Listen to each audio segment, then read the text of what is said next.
Hey everybody, I'm Robert and I'd like to welcome you back to the channel. Today I'm joined with Tim and Misha. You probably know both of them better than you know me, but the reality is that we've had a bit of a whirlwind lately, I would say. It's been a little bit crazy with this whole SSC world record top speed run of 331 kilometers, averaged at 316. Miles. Thank you. But I do know how to say Dewetron. Yes, Dewetron, Austrian company. Yes.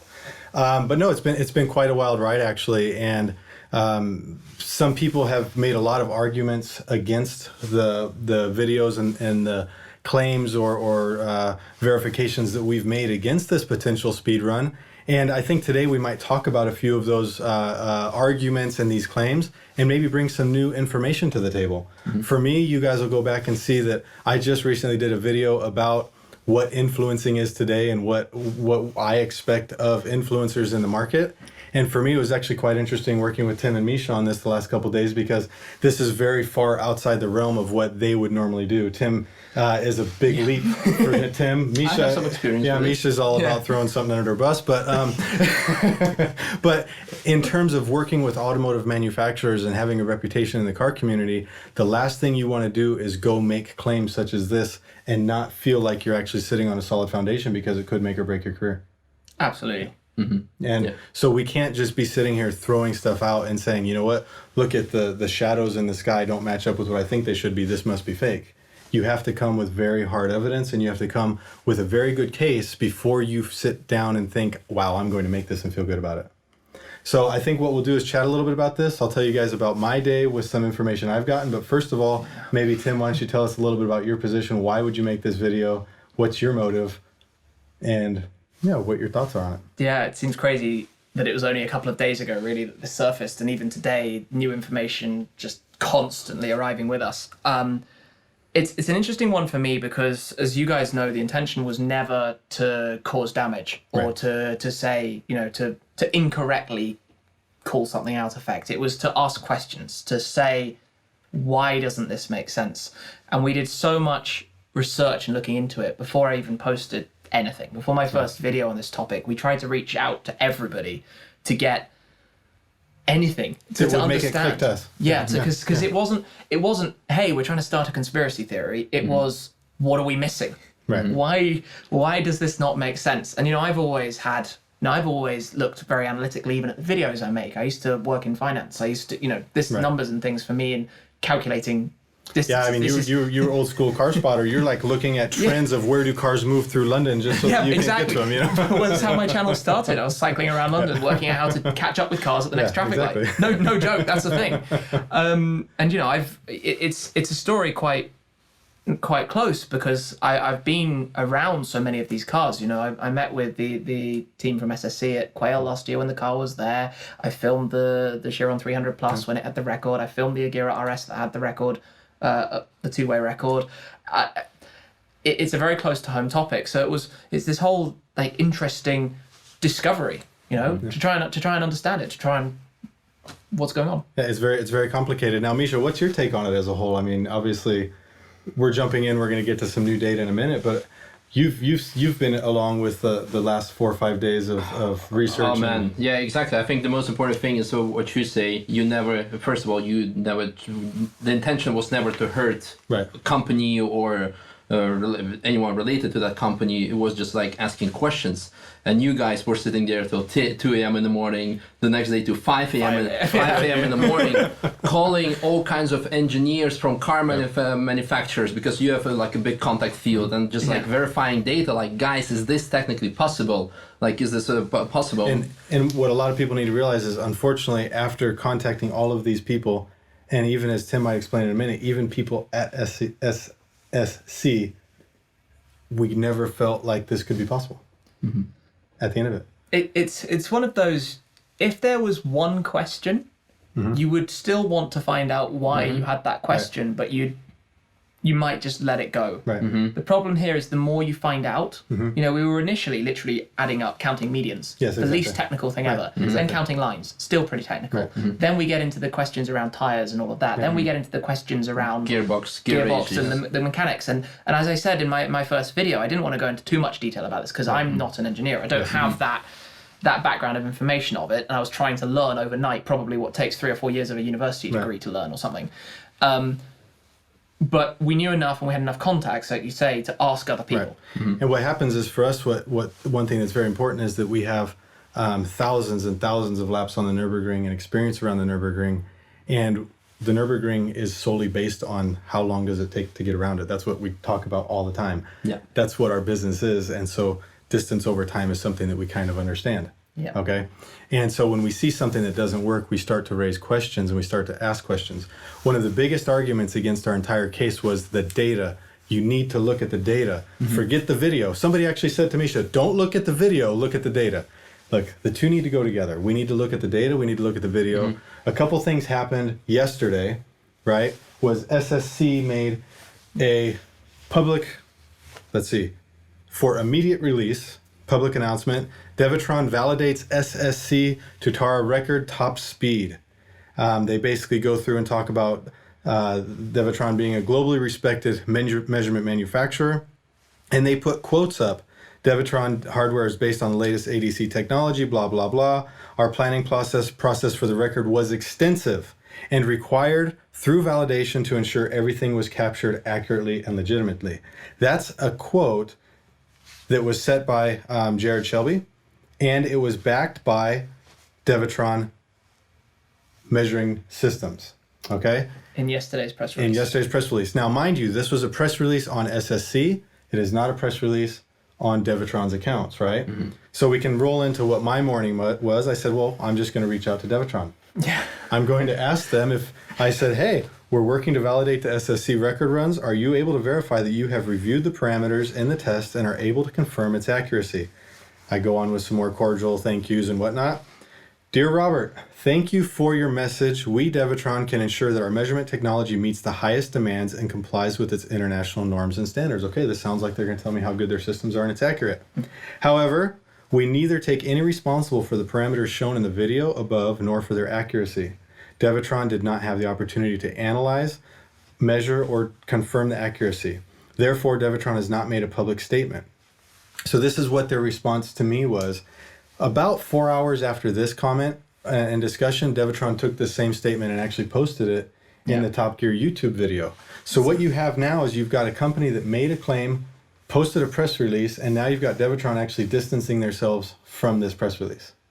So immediately it was like, okay, this is kind of interesting. So then I went back to some of the SSC people that I do know, and I said, look, this is a problem.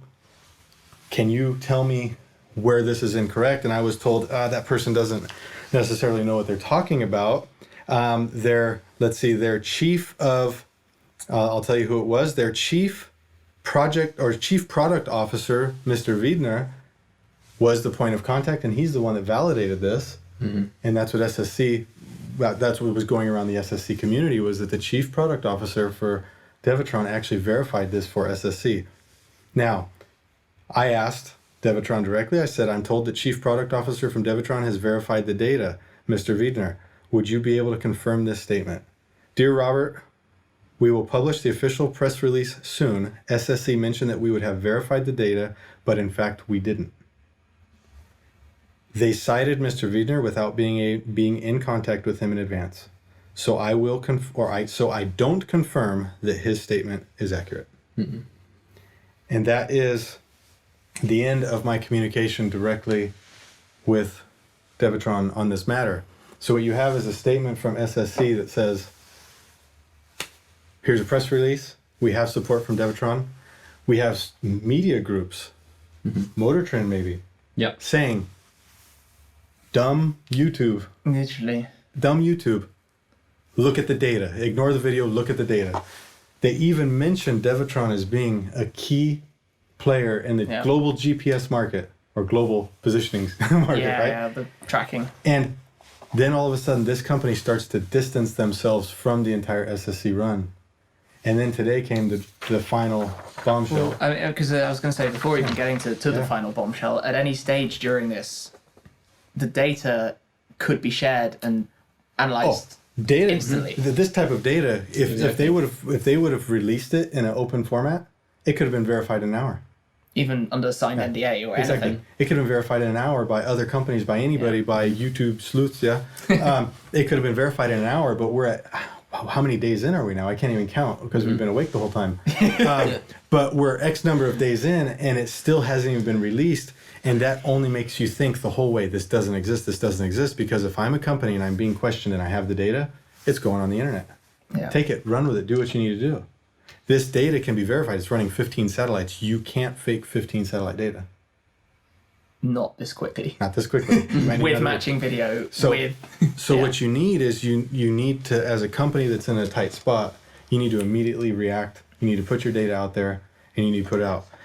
Then for the rest of the media, we did a video talking about influencers and what they need to do. Maybe the rest of the media needs to think about how they look at it and maybe look at things more objectively. We don't want conspiracy theorists. We don't want to go over the top, but we do need to think about not telling people, hey, go look at the data. Shut up. You're being dumb. This is a stupid YouTube conspiracy. But finally, we come out with a press release today. Official statement by Dewetron to any world record attempts of the SSC Tuatara captured on video by Top Gear. So this very clearly states what we're talking about, okay? I'm not going to read the whole thing. They talk about how they're a manufacturer for high precision and test measurement equipment. Despite the information published on the website of SSC North America, as well as on several related and non-related YouTube channels, Dewetron did not, and they put did not in bold. So I don't think there's any mistaking that. Validate any data from the world record attempts or preceding tests. Nobody of Dewetron's employees was present during the test drive or involved in the associated preparations. Yeah. Not one Dewetron employee was present. So one of your guys' arguments was Dewetron is a very valid company that was there and set this up. They weren't there. One of the other arguments was that Guinness Book of World Records was there.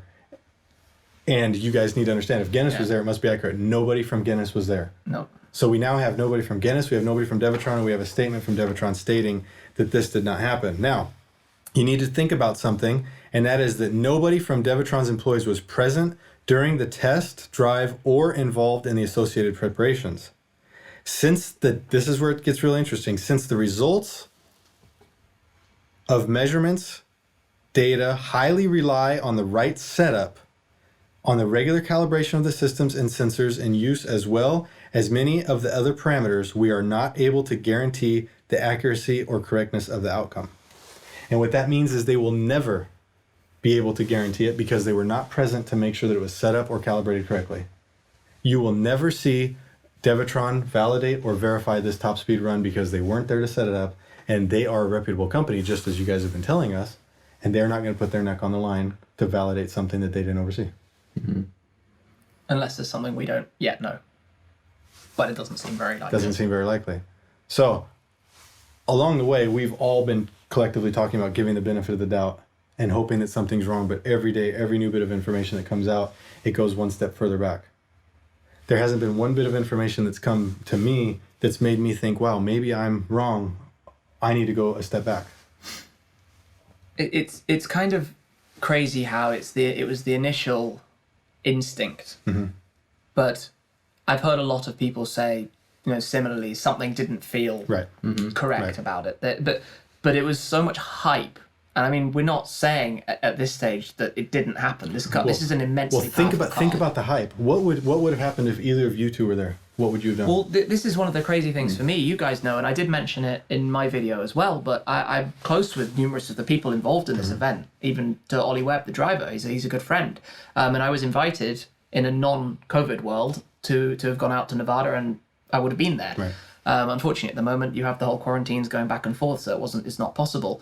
And I would have been standing there making my normal video, sharing positive excitement of the car world and one of the most exciting things that's ever happened.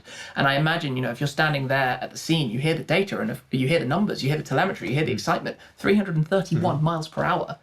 And I would have put out a video. Of course I would. Yeah, of course, because again, like you mentioned before, you're not an engineer. You're just there on invitation. You're like, oh my God, this is what we're here for, what we came for, we got it, and guys, this is freaking awesome. Here's the video. In the same way that Top Gear most likely did it. They just got the video. They're like, here you go. Yeah, I think we need to be very careful in who we accuse or point blame at, and that's something that none of us have done. We've not said anybody's done this.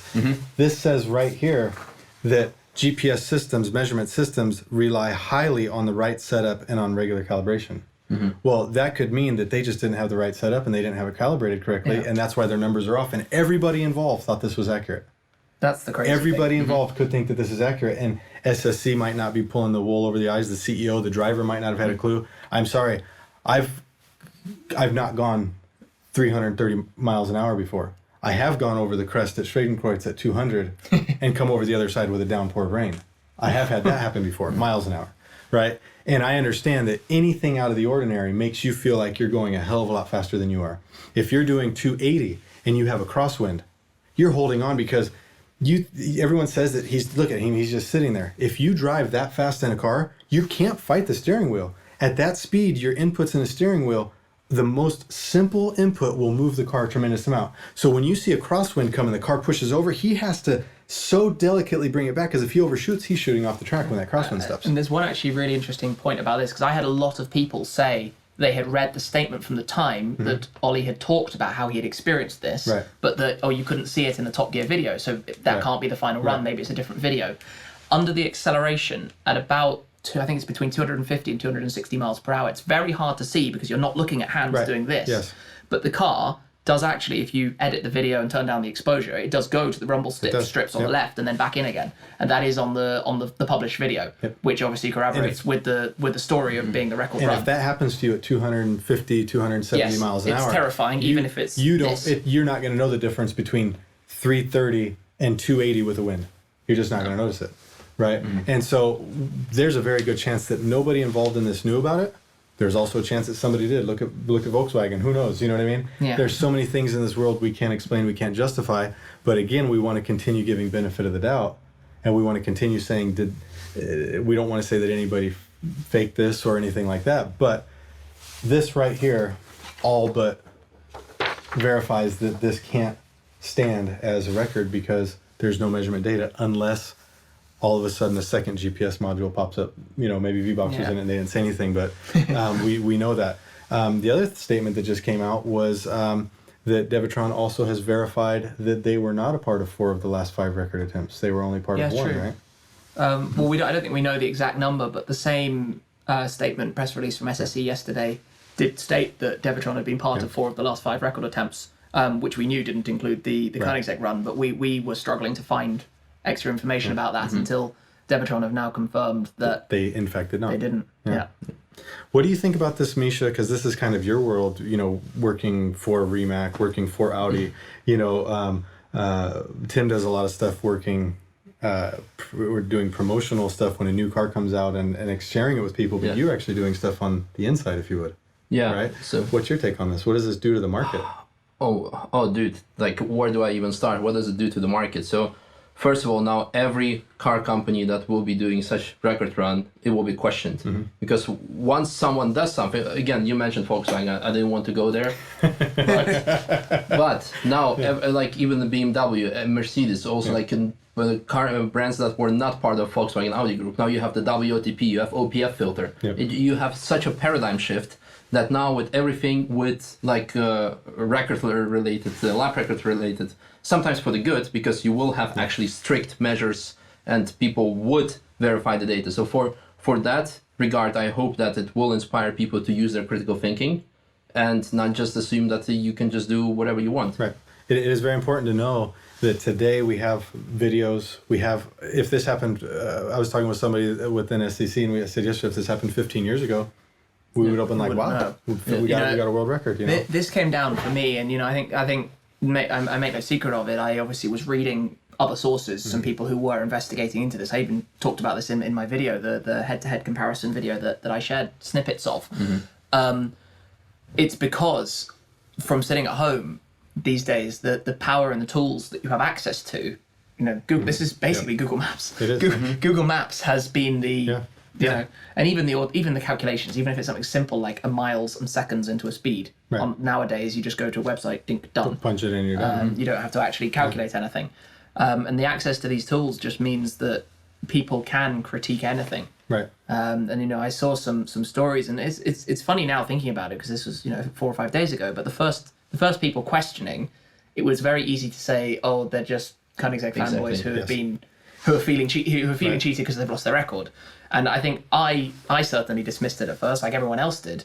until I went to Google Maps, measured the distance. I was like, wait a second. Start scratching your head. Yeah, started scratching the head and looking for answers. I think it does show a shift. Right here, this shows a shift. There's obviously frustration, I'd say, in the whole car market, for me personally, that you have people going to review cars. That's my big joke about Tier 1 media. I'm not Tier 1 media, you know. And so it's obviously a joke of mine about being Tier 1 media. And it does come back to this whole influencer thing, or this whole social media thing, why I do understand why magazines and internet websites more so would have a problem with YouTubers. Do you know what I mean? I understand where some of that problem comes from. Some of them are very not serious. They open up yelling at the camera and running around like crazy, and everything is OMG this and OMG that. And you can't, you have to wonder, what do you take seriously? And I think there has to be a fine line between just promoting and hyping something or delivering actual journalism. And I think that's very important, that a lot of people realize that there might be this differentiation within the YouTube community. For sure. On that. And I think it's going to play a big effect, and it needs to play a big effect on these manufacturers. Who do they invite? How do they do it? Do they open up to criticism? Do you only invite the people that are going to say the best thing about your car? Or do you say, hey, you know what? If you say maybe this car's not a great daily driver, but it's a great track car, maybe we can get to a point where that can open up and get a little bit of credibility like these magazines might have. Yeah, I mean, it's genuinely fascinating for me, as you were saying, in a way, the preconceptions, because like we said, I didn't set out with any real plan other than to question, because I knew what we were looking at couldn't be what it claimed to be. Right. And because of that, now, obviously, there are people saying that it's just a conspiracy theory through preconceptions of a YouTuber must not know anything, and, you know, and that's suggesting exactly that this wasn't possible. And and that's exactly it. I mean, 4 days after many people with very good financial backgrounds that maybe could buy these cars going on, and I think actually putting insulting comments on Twitter. And you find that they have relationships with some of these people, right? They put insulting comments on Twitter. You have a very large magazine that comes out and actually called this a dumb argument. And dumb controversy. This is not a dumb controversy. This is exactly what we've been saying for the past 5 days, is that this cannot happen. Based on the information, Dewetron will not verify this. And if you were too blind to look at the data that's provided and think critically, then you're actually on the opposite end of or the opposite end of where we are, but calling us narrow-minded and vindictive maybe. And it actually might be that we might need to turn that around a little bit. Yeah, exactly. Yeah. There's one thing I want to add, that we all have had some kind of accusation towards us, like, hey, you've been paid by Bugatti or by Koenigsegg to do these type of things, which was, I would happily accept money, but for... That's not integrity and objectivity, no thank you. But for other purposes. Yes. Yeah, it would make absolutely no sense. It would make absolutely no sense. But what I want to say is that, again, since for me it's not a new topic of like verifying records, etc. Like just recently we talked about the Black Series record, and obviously I'm in contact with manufacturers or like people that represent those, whether it's a test driver or engineer that do anything with it. What do you think of it? What do you think? Is this real or whatnot? And always the answer comes down to one. Of course, they can agree, disagree with if it's real, but like 90% of the time, people say the same thing. I hope that the other party will actually get the record, because me then, as an engineer or a driver, means that I will have a job, because then the top management from our company gonna say like, oh no, we have to beat them again. Here's like a couple of million, tens of millions euros to make a new budget, go make another car, make it fast and go. And this for us again brings content, brings just like cars itself to buy, to drive, to enjoy. So this ongoing thing. And this goes again, whether it was in case of Porsche and Mercedes and Lamborghini, I'm pretty damn sure that Koenigsegg and Bugatti there was like, okay, that's cool, let's do it. And then also with SSC, I hope you guys do it, because now we have an underdog who shows that just a small, in comparison to us, car manufacturer can do such a thing. I hope more companies will be encouraged to do such a thing, and we're going to have a great playground to do these type of things. And I think that that's very important, because it raises the bar, and you see all these little stair steps in the manufacturers, and then all of a sudden you have this leap, right? And you say, wait a minute, and that leap obviously is going to make you look at it and really question the data and say, this is a little bit much. But this leap also does something else to the market, right? I can tell you that I felt bad the last couple of days because I've seen videos from 2 people or comments from 2 people that own or are buying these cars, SSC, and it's heartbreaking because they're getting messages and they were so hyped to have this amazing record car, and then all of a sudden they have these questions. Right? They have these questions like, oh my gosh. And you don't want to feel like you stole that from them. You don't want to feel like you kicked them. Believe me, I feel guilty about it. And you don't like that, but at the same time, I can't feel that this is accurate, so I can say, assuming that it's not accurate, because miracles may happen, but every day the chances are getting narrower and narrower. But what happens at Bugatti? How many people have canceled their orders? Right? How many people have actually canceled? How many people bought a Chiron Supersport 300 Plus, thinking it was the fastest car in the world? Exactly. And so it goes to both sides that we're messing with people's $3 million, €2 million cars. Or more. Well, I'm just saying, if we're talking about, all this, and all of a sudden, it all takes this light of falsifying something or even publishing the wrong data can have such financial impact. That's why I said publishing. That's why I said publishing wrong data. Yeah. Simply maybe not having your GPS calibrated, and then after the fact, not looking into it and not cross-checking it. Look, there's a video that's not just come up, but it's on there. It's the 360 video where we got some of our information from. There's a helicopter that comes into the scene. And you can see the helicopter fly in and get even with the window and fly with the car at a faster speed than the helicopter can even go. On a day with crosswinds. Okay? So this helicopter comes up, I think at a top speed of 178 miles an hour, and is flying with the Tuatara up until 209 miles an hour. So it's exceeding its possible capacity by 30 miles an hour. 40 even. While it's filming. Where it probably filming. Wouldn't be going at its top speed. And that's questionable, right? And that's questionable. And obviously there's so many things that we didn't even get into like this, that we just said, we need to stick to things that we can measure. You could say, oh, there's a tailwind, there's a 30 mile an hour tailwind, and that's why the helicopter is going. Yes, absolutely. But on that same exact run, probably about 3 seconds later, a crosswind comes and pushes the car to the left. Right? So there wasn't a tailwind, there was a crosswind. And so there's all of these things that just don't add up.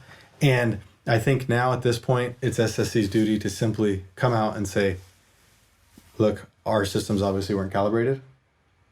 We're sorry that we put a press release out that actually Dewetron has now completely falsified, or I could say negated, is what I should say, not falsified, they've negated it. And I think that they need to come out with a response ASAP as to what it was. And I think that all 3 of us sitting here would probably very gladly support the SSC movement going forward, because no matter what way we slice it, the car's badass. Yeah, for sure. I mean, let's not forget, and I have had a bit of communication with them, of course, to talk a little bit more about this. We're talking a really special, crazy hypercar that is capable of some very, very fast speed, whatever it is. There's a chance that it broke the record. Yes, this could be. We just don't know what. We just don't know to what extent. I mean, we are quite possibly looking at a 300 mile per hour car. This is the frustration for me, because as a very passionate supercar and hypercar individual, I want to see that. And I would love to. And I would love to have seen it do it. And like I said, I'm American, so bring on the pushrod V8. I would love to have seen it eclipse the Bugatti, and maybe it did. And then we get something. And then the Bugatti comes back with this new thing that you put on Instagram today, right? And does it again. And now we can go back and forth, and that's going to do it. But if you come out and eclipse it by 50 miles an hour, 38.2 on the average run. There you go. Huge step up. Huge step up. Guys, we're getting only 1 minute left on our recording device, so I think we need to wrap up. All right. Let's see what happens next. Guys, thank you for joining. Hope you enjoyed my 2 guests today, Misha, Tim. You can find them on YouTube. Thanks for having us. Thank you. We'll catch you guys later. Let us know what you guys think down in the comments. All the links are in the video description. All the links are in the video. And keep it real, have fun, and we'll catch you later.